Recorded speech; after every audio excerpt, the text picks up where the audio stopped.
U mreži prvog. Tema pod povećalom.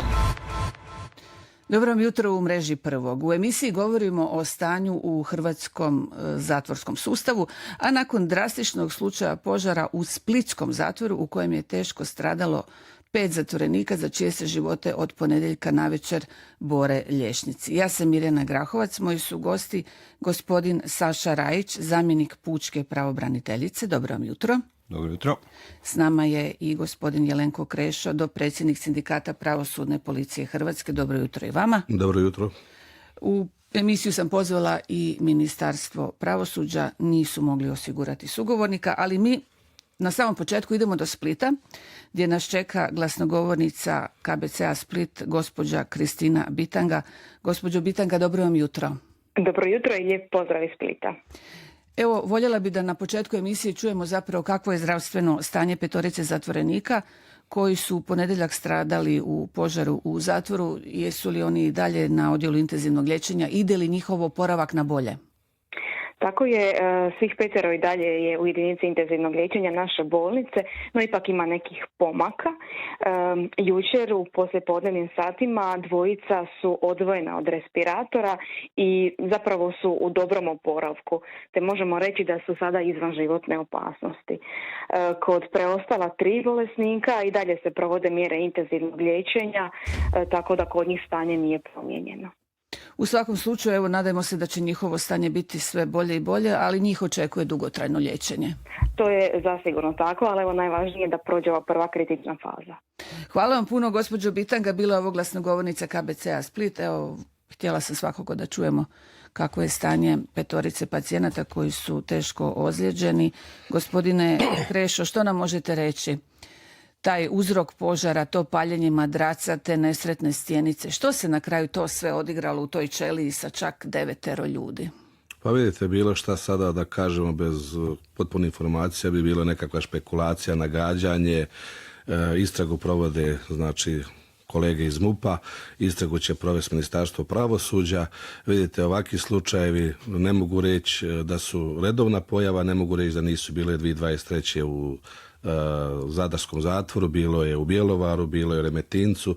Ovo je se moglo desiti da su idealni uvjeti, da imamo normalno popunjeno zatvora, da imamo normalno pravosudni policajaca, međutim kad imate prekapacitiranost, kad imate infrastrukturu lošu koja se ne ulaže, kad imate manjak pravosudnih policajaca, ovo je smjesa za jednu katastrofu što vidimo. Zašto to osobe koje su u zatvorskom sustavu rade, koji su to motivi, to niti znam, niti mogu znati, oni imaju uvijek neke svoje motive. Sigurno nisu htjeli da dođe do ovoga, vjerojatno izmaklo kontroli, htjeli su nekakvu poruku poslati, ali nisam siguran da su htjeli sami, da su znali da će doći do ovoga, da će se ozlijediti, da bi to sasvim drugačije bilo. Očito je vatra izmakla kontroli i nekakvom njihovom naumu što su htjeli napraviti. Ali evo što kažu vaše kolege pravosudni policajci, to je bila prava drama. Pa vidite, jedan pravosudni policajac je ozlijeđen, po mojim saznanjima i ono što sam čuo, pravosudni policajci su ušli bez ikakve zaštitne opreme spašavajući živote tih ljudi, jer bez obzira što kako mi gledamo na njih, mi sa njima živimo, sa njima radimo, to su ljudi od krvi i mesa, to su nečiji roditelji, znači mi se moramo brinuti o njima. Naš osobno stav o nekakvim stvarima šta su napravile jedno, ali profesionalnost je drugo i putem bi čestitao pravosudnim policajcima, kao i svim drugim policajcima u zatvorskom sustavu, od Gline, Požege, Pule, jednostavno ljudi nadljudskim naporima, mogu to reći, rade svoj posao, imaju kući svoje obitelji, imaju svoje probleme i vi morate doći u zatvor i brinuti se oko svog okruženja, a znamo u kakvim uvjetima radimo i znamo s čime raspolažemo. Nažalost, pretrpanost, premali broj, oprema dolazi, to se ne može reći, međutim, oprema nam dolazi na kapaljku, a i to što nam nešto dođe, javna nabava, mi moramo davati nekakve primjedbe, to nije što zadovoljava naše potrebe. Ovo zadnje marice smo čekali, bili su penali, pa smo morali pisati nekakve primjedbe zašto su te marice, jer javna nabava gleda samo cijenu, što je jeftinija, ne gleda potrebu pravosudnog policajca. Nažalost, da bi mi sa terena rekli želimo to i to. Oprema dolazi, do prije 5 godina nismo imali cipele. Sad ne možemo reći. Imamo evo internet. Ali nema ljudi. Ali nema... O tome ćemo malo kasnije. Da. Gospodine Rajiću, evo vi ste zapravo dugo radili u samom zatvorskom sustavu prije nego ste imenovani na mjesto zamjenika pučke pravobraniteljice. prije nego ste došli na ovu sadašnju poziciju, bili ste upravitelj zatvorske bolnice u Zagrebu. Evo, vi ste isto jako dobro upoznati sa svim ovim problemima koji se događaju u sustavu. Evo, kratak vaš osvrt na ovo što se dogodilo. Pa mi ne pamtimo zapravo takav jedan, pa slaba je riječ reći izgled incident. Ovo je bila zapravo tragedija u jednoj ćeliji, u zatvoru. Moglo je ko zna kud to i kako završiti. Tako je. Nije da nije bilo ovakvih slučajeva incidentnih ili pokušaja paljenja madraca i slično tome. Međutim, ovako nešto drastično nije još zabilježeno. Na svu sreću nije bilo težih posljedica i na neki način to je dobro u svakom slučaju, ali kako ću reći, možda je i ovo prilika na neki način da se dodatno ukaže na stanje u zatvorskom sustavu. Jer postojeće stanje je samo posljedica višegodišnjeg zanemarivanja sustava i neulaganja u sustav. I sad vidimo da postoje određene intencije i želje da se stvari poprave, samo treba će vremena. Neće biti lako, a i ono što je bitno naglasiti, treba će i sredstava, zato što zatvorski sustav ne može biti jeftin, to jest ne može biti bez troškova, jer radi 365 dana u godini, 24 sata dnevno, to je pogon koji jednostavno traži sredstva, traži ulaganja, traži uvjete, traži smještajne uvjete, traži ljude koji rade u tom sustavu, tako da nadam se da će se nastaviti ove pokrenute inicijative i da će se što prije postići bolje stanje, iako najavljena izgradnja kapaciteta nije jedino što može popraviti stanje, trebalo bi razmišljati o nekim drugim mjerama u smislu većeg broja osoba kojima se može odrediti istražni zatvor u domu i jednako tako primjene kućnog zatvora koje je kaznenim zakonom predviđeno već 12 godina, međutim nikako da se pokrene, naravno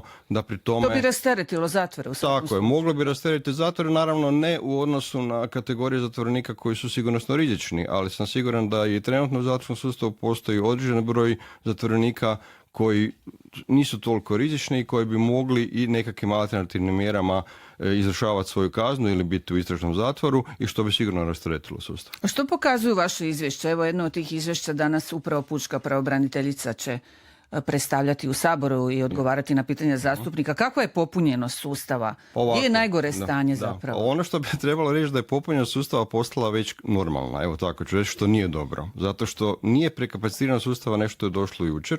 To postoji već dugi niz godina, najmanje 10 godina postupno raste, zadnjih 5 godina je to enormno i iz godine u godinu je sve veća.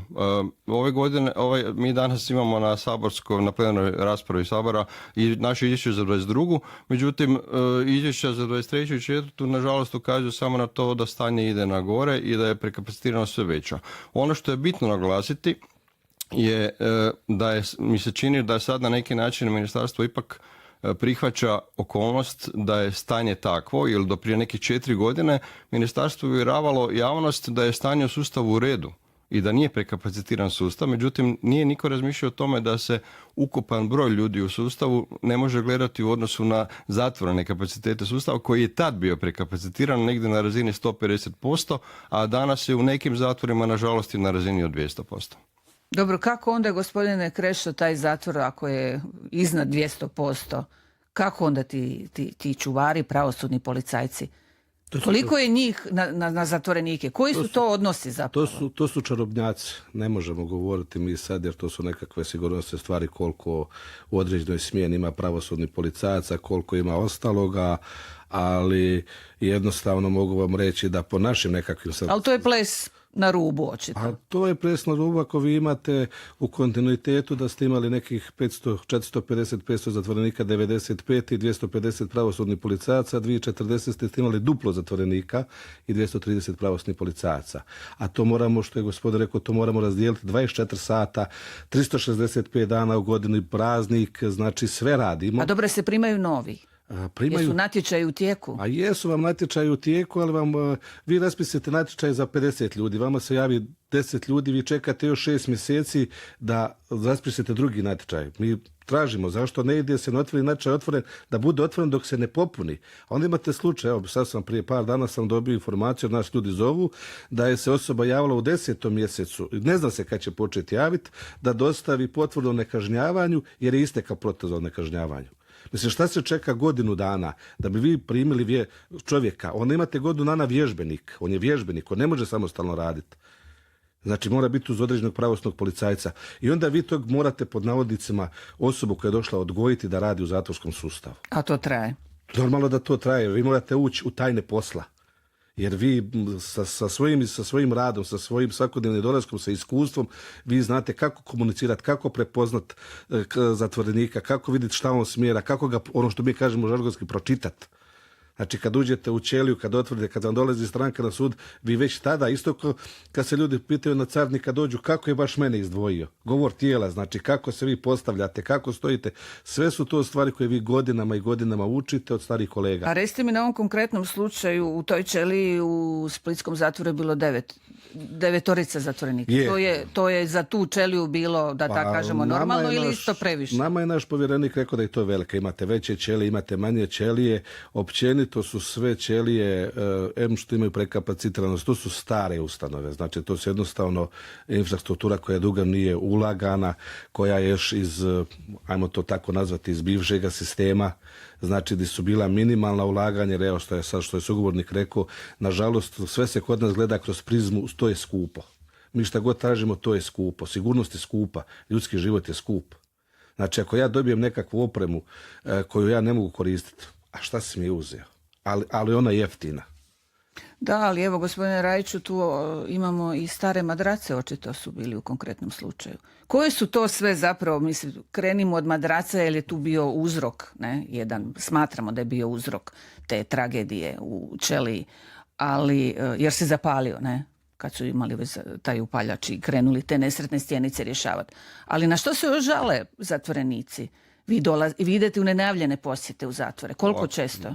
Ovako, pa mi idemo, kako bih rekao, što češće je moguće u nenajavljene posjete u sklopu našeg mandata nacionalnog preventivnog mehanizma za sprječavanje mučenja, drugih okrutnih, ponižavajućih, neljudskih postupanja ili kažnjavanja.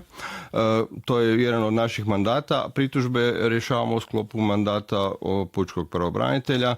Znači, praktično možemo reći na neki način da kombiniramo kroz 2 mandata postupanje u zatvorskom sustavu.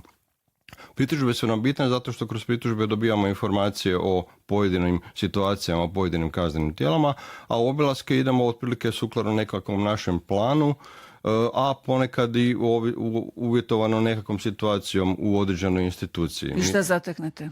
Pa ono što zatičemo je ono što sam rekao i ranije, uglavnom sustav je tradicionalno prekapacitiran. Ono na što se najviše odnose pritužbe su primarno uvjeti smještaja, zatim zdravstvena zaštita i recimo... Dugo se čeka. Tako je, da, čekanje na pregled liječnika. Iako problem zdravstvene zaštite nije samo problem našeg zatvorskog sustava, to je problem zatvorskog sustava i u Europi i mislim da je najavljene određene inicijative, nadam se da će uslijediti daljnje aktivnosti, zato što praktično se ide za tim da zdravstvena zaštita zatvorenika bude isto tako u nadležnosti Ministarstva zdravstva ili da bude pod javnim zdravstvom kao i ostali svi stanovnici.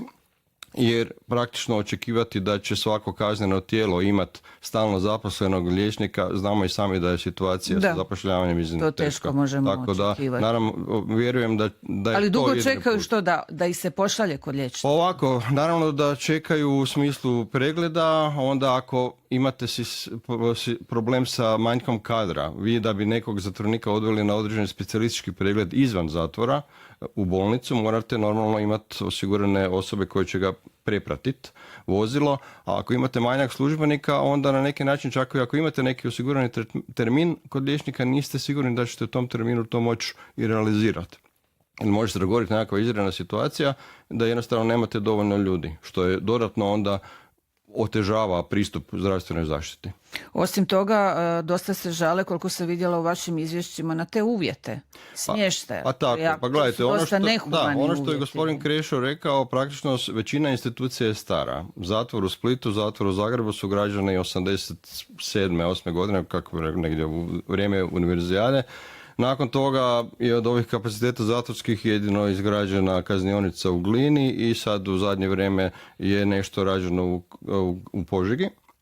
Međutim, ti objekti su korišteni sav taj niz godina, kroz njih su prošle 100.000 ljudi i normalno da su objekti infrastrukturno u lošem stanju i praktično zaslužuju jednu temeljitu rekonstrukciju ili obnovu, a sustav na neki način teško da se to može omogućiti, dopustiti, dok ne može te ljude negdje drugdje smjestiti. Znači, I onda, zapravo novi zatvori su rješenje. Tako je, novi zatvori i ono što sam rekao već prije, siguran sam da dio zatvorske populacije, za dio te populacije nije nužno da budu u zatvoru. Ako pogledate izvješće Uprave za zatvorski sustav u odnosu na istražne zatvorenike, trajanje istražnog zatvora, imate dosta velik udio onih koji su bili u istražnom zatvoru recimo 6 mjeseci. Imate veliki udio kazni koje su bile manje od godine dana. Znači, to su dvije kategorije za koje sigurno uz određene sigurnosne pretpostavke primjene elektroničkog nadzora ili onih takozvanih narukvica. Ti ljudi su mogli u istražnom zatvoru biti u domu uz određene sigurnosne ograničenja i mjere, jednako kao što su ovi koji imaju kaznu manje od godinu dana mogli svoju kaznu izvršavati u domu, normalno uz ograničenje kretanja i uz nadzor službe. To zapravo zahtjeva promjenu i sudske politike. Pa zahtjeva promjenu sudske prakse, politike, da. Ono što isto je kod nas dosta manjkava loša stvar, to što su naši sudski postupci iznimno spori i moralo bi se raditi na tome da se ubrzaju, jer evo, mislim da je ministar neki dan izjavio da u zatvoru u Splitu neki dan da je bilo 75% istražnih zatvorenika. Kad bi se vjerojatno pokazali podaci statistički koliko dugo je trajao njihov boravak u zatvoru, to bi vjerojatno bilo još poraznije. Tako da. I velik broj stranaca ovih migranata, ilegalnih, legalnih. Stranci su vezani uz neke stvari koje su se događale, s tim da moramo reći da su nekakvi prvi pokreti migranata bili još prije skoro 10 godina i da su se neke stvari možda mogle malo i, kako bih rekao, predvidjeti i razmišljati. To nije nešto na što možete utjecati. U stvari ne radi se o migrantima, nego se radi o osobama koje su krijumčarile ili prevozile migrante. Jasno, da. Znači, vezane uz te. Tako, i veliki je broj stranaca, poslove. što je dodatni problem i u smislu sigurnosti i u smislu komunikacije sa tim osobama, s obzirom da je to, ja mislim da je vjerojatno nekakvih 50, kako ne i više nacija trenutno se nalazi u zatvorskom sustavu, znači razni jezici, u redu znamo da se koriste određene tehnologije oko prevođenja, ali to je sve skupa još dodatno opterećenje i u smislu, kažem, sigurnosnih uvjeta, a sigurno i u smislu zdravstvene zaštite, jer i te osobe traže određenu zdravstvenu zaštitu, a praktično imate vrlo malo podataka o tim osobama. Gospodine Krešo, koliko je to problem s kojim se susreću vaše kolege? Pa, to vam je veliki problem, vidite. Vi dovodite vam čovjeka koji govori jezik, ne znam, od ukrajinskog, od raznoraznih jezika. Vi ne znate njegovu povijest, vi ne znate njegovu bolest, vi ne znate je li on nasilnik, je li on spreman napasti nekoga, nije napast, kakav je njegova pozadina, da li on prije bio u zatvorima. Mi jednostavno o toj osobi nemamo ništa. Nekad dobijemo samo papir s imenom i prezimenom. Da li je to ta osoba? Otkud mi znamo. I vi sada ne znate, i ta osoba u zatvorskom sustavu, ona, kako mi to kažemo, nema šta izgubiti. Nema posjeta, nema ničega i skloni su raditi takve stvari. Skloni su nekakvim ekscesnim situacijama, skloni su obračunu međusobno, jer normalno kad imate veliki prekapacitiranog zatvora, vi ne imate onda suženu mogućnost da bi mogli određene skupine razdvojiti. Vi jednostavno imate takav kapacitet i vama kad policija dovede, kad sud odredi zatvor, sud ne pita je li imate kapacitet. Vi ga morate odvesti u zatvor. A šta ćete vi sa njim, kako ćete ga staviti, i onda dolazi do tih međusobnih obračuna, do toga svega. To je ono što smo mi kao sindikat upozoravali da u ulasku u Europsku uniju mi nismo spremni ni sa kapacitetom pravosudnih policajaca koliko imamo, a ni sa infrastrukturom. Jer zašto mi smo sad ušli u šengenski prostor? Vi vidite koje mi sve imamo, kako mi to kažemo, kalibar ljudi koji kod nas su u zatvorima, koji su posebne mjere po prilikom izvađenja, koji su to enormno trošenje kapaciteta, jer vi za neka specijalna izvođenja morate upotrijebiti veliki broj pravosudnih policajaca, gdje sad trpi ova druga strana, gdje trpe normalno ljudima, da li će otići na šetnju, da li će moći imati posjet odvjetnika, da li će imati, jer vi morate imati dovoljan broj policajaca na toliko ljudi. Jer vi ako trebate Takve su pustiti situacije šetnju- sve češće. Vidjeli smo u Tako zadnje je, vrijeme vidite. privođenja je Nije bilo isto, dosta. Da. imati 450 zatvorenika i odraditi posjetu, imati 1000 zatvorenika i odraditi posjetu. Nije isto izvoditi, ajmo reći, neke kriminalce koji su manje opasni, onda su na veće opasni. I što je rekao gospodin, da, ove naruknice, oni priča se o njima već godinama, ali nikako da zaživi. Imamo obiteljski nasilje, imamo ovi, evo sada navijača, imamo svega da bi mi rasteretili sustav, imate naruknicu, gdje ćete jednostavno biti u svojoj kući, gdje će vas neko nadgledati. Imamo situaciju, jer vi ako stavite nasilnika obiteljskoga u zatvor, ko može tvrditi kad izaći u zatvor da opet to neće napraviti? A vi pa kad imate naruknicu, ako dadete nešto, možete kontrolirati osobu prema koje je nasilje vršeno i danas tehnologija, znači vidite da li sam se ja približio vama kojim prijetim. Da, jasno. A recite mi, gospodine Krešo, ove najave iz ministarstva, izgradnja 2 novih zatvora, jedan u Varaždinu sa 150 mjesta, jedan u Lipovici Popovači i još 150, i da je potpisan sporazum za izgradnju novog zatvora u općini Perušić, čak 400 novih mjesta za osobe lišene slobode. Koji su tu rokovi? To je, ne znamo koji su rokovi, to je lijepo začuti. Ja u svom, koliko radim, sam do sad trebao vidjeti zatvor u Imotskom i zatvor u Šibeniku. Ne kažem, još jedan put, stvarno ministar pokaziva volju. Evo, nakon dugo godina dobili smo našu interventnu policiju gdje se osiguravamo na svoje snage koje nam u ovakvim situacijama, evo vidite sada i da imamo osposobljene ljude za vatrogasne dijelove. Vi dok dočekate vatrogasce ili u slučaju pobune u zatvorima, vi morate preventivno djelovati. Kad obučite ljude, kad imate opremu, sad je ministar to napravio, imamo neke dronove, imamo radi se. Međutim, ako imate jedan sustav koji je godinama čamio, koji godinama nije uloženo, vi sad taj trebate sustav kotačić pokrenuti, a to je presporo, to presporo ide. I nama na terenu je to presporo. Ljudi su nezadovoljni, ljudi kažu di je, kud je, šta je. Jednostavno, kada će konačno, upravo to. Ovo je najava, međutim, ko će raditi? Vi sad trebate imati spremne ljude. Kad otvorite taj modularni zatvor, da ti ljudi spremni, obučeni uđu. A ne da napravimo zatvore i da onda raspisivamo natječaje. Razumijete? Vi sad morate odgojiti pravosudnu policiju da mi danas otvaramo modularni zatvor u Varaždinu ili zatvor u Osijeku i da vi imate spremni 200 pravosudnih policajaca, 300... A nemamo ih spremne. Nemamo. Pa vi nemate bazen, nemate školu za pravosudnu, imamo sada akademiju. Ali ono što sam vam rekao, vi se učite kroz svoj rad, kroz svoj život, vi učite neke nove stvari. Nova tehnologija dolazi, novi sistem komuniciranja, novi sistem, ne znam ni ja, prije je bila kugla, sad imamo video nadzor. Jasno, da. Znači, zatvornika će biti kroz povijest, bilo i bit će, znači to ne možemo iskorijeniti. Ali imamo tehnologiju koja to prati. Nažalost, mi to ne pratimo. Imamo puno tehnologije koje može omogućiti pravosudnim policajcima vani u Europi, ali što je gospodin rekao, on iziskuje puno ulaganja. I vi kad kažete sada da trebate milijone, neko kaže u ministarstvu ko sjedi u javnoj nabavi, pa šta će to njima?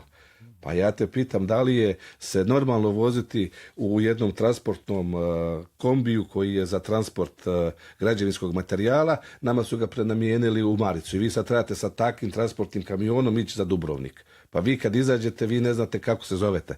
I morate zatvorenika čuvati i biti. Dosta očito slabih točaka u sustavu. Gospodine Rajiću, ali kad vi kao ured pučke pravobraniteljice izađete sa tim prigovorima i tako dalje, preporukama. Što se dalje događa?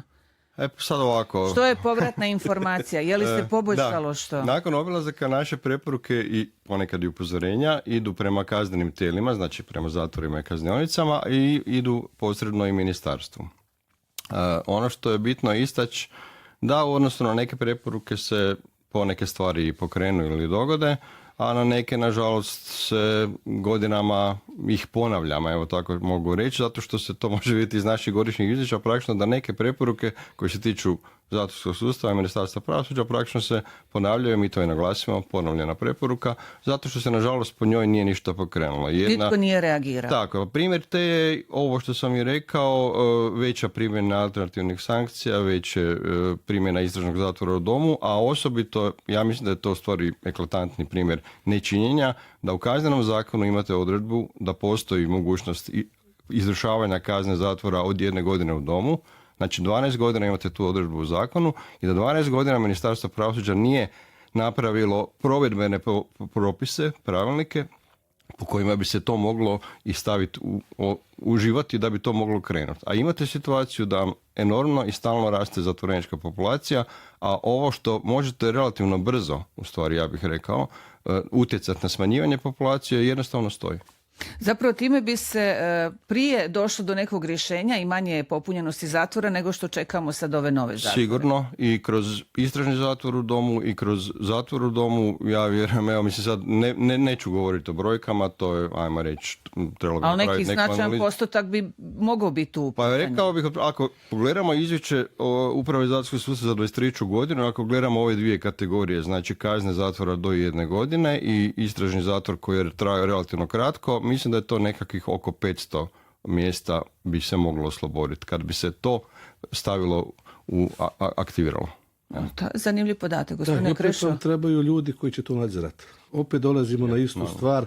Znači, opet trebamo ljude koji će ući u taj, ali to vam nisu samo pravosudni policajci, to vam je medicinsko osoblje, tu su vam strukovni učitelji, to je sva sila ljudi koji su unutar zatvorskog sustava, koji su nevidljivi, tu su ljudi nevidljivi, koji rade sa tim zatvorenicima, koji pokušavaju te ljude vratiti, da se ponovo ne vraćaju, koji apsolutno pokušavaju sve svoje dati. Da li je u takvim uvjetima isto nehumanim i takvim smještajnim kapacitetima? Nije ni to baš mi sad ako lagano. govorimo o lošim uvjetima i kapacitetima zatvorenika, pravosudni policajac isto u tome, samo i dijeli vrata.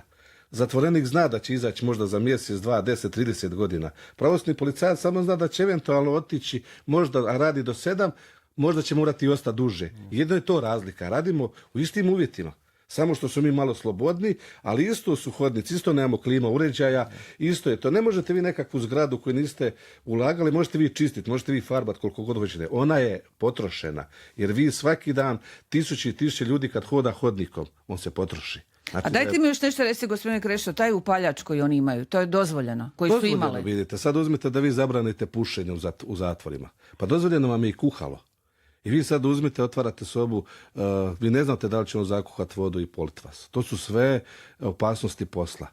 Zato imamo beneficirani staž i zato smo zadnji put i prosvjedovali i sada smo nezadovoljni jer kod zakona o plaćama je bilo rečeno ista plaća za isti rad. Međutim, pravosudni policajac kreće 7,45 koeficijent, a kolege u policiji, što ja ne omalovažavam njihov posao, dapače, kreću 7,60. I mi pitamo i ministra ko je u ministarstvu se sjetio i ko je jednostavno rekao vi manje vrijedite. Jer po ovome mi manje vrijedimo. A kad uzmete sa kojim populacijom, sa čime radimo, s kakvim osobama radimo, jer nisu te ljudi tamo zato, ne znam ni ja, što su došli odmoriti ili, ne znam, hoduje krivo stranom cestom. Znači on je maknut iz društva jer je nešto napravio. Ali evo, gospodine Krešo, podsjetit ću vas, prije 2 godine ste bili u mreži prvog, upravo zbog tih koeficijenata i tada ste rekli da prema podacima vašim u tom trenutku, prije točno 2 godine, nedostaje 400 pravosudnih policajaca, a samo u Remetincu 100. Ništa se nije promijenilo. Možda u 5%. Jer vi imate ljudi, stara je populacija. Nije baš ohrabrujuće. Stara je populacija. S druge strane, evo, prije mjesec dana smo pokopali kolegu za 46 godina. Prije 3 mjeseca kolegu za 43 godine. Stresan je posao. Ljudi umiru. Uzima danak taj posao. Gospodin Rajić isto dobro zna pred sam kraj emisije. Pa ovako, posao uzima danak. Da, rad u tom sustavu je specifičan. Ljudi koji se odluče za to i koji na neki način se nađu u tome su vrlo, kako ću reći, hrabri i svaka im čast i na neki način rekao bih da su kroz ovih recimo zadnjih 10 godina dokazali da su izdržljivi s obzirom na to koliko im se malo posvećivalo brige, pažnje i koliko se malo ulagalo u sustav. A imaju jednu važnu ulogu, ne? Imaju iznimno važnu ulogu, u ostalom izvršavanje kazne zatvora, to su poslovi od posebnog interesa za Republiku Hrvatsku i naravno da imaju ulogu, zato što ajmo razmišljati na način da niko od stanovnika nije izvan mogućnosti da završi u zatvoru i svi ljudi koji su u zatvoru, to su isto tako naši sugrađani koji će se vratiti jednog dana u društvenu zajednicu.